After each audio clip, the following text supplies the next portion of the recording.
How to extend bolus on Omnipod 5 Advanced Insulin Delivery Tutorial. How to extend bolus on Omnipod 5. To extend a bolus on the Omnipod 5 insulin management system, you all need to use manual mode, as the extended bolus feature is not available in automated mode. Ensure your Omnipod 5 system is set to manual mode. The mode is displayed in the top right corner of the home screen. From the home screen, select Bolus. Tap the Carbs field and enter the amount of carbohydrates you plan to eat. Tap Use Sensor to use your CGM value, or enter a blood glucose reading manually if needed. After reviewing the bolus calculation, select the option to extend the bolus.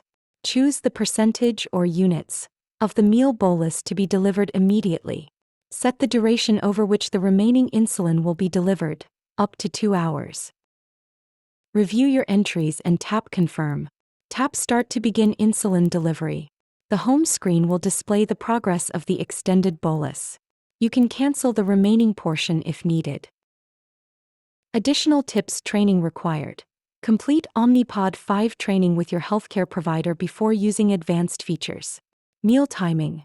For best results, start your bolus 15 to 20 minutes before eating. Automated mode. In automated mode, you must deliver boluses for meals manually, but you cannot extend them.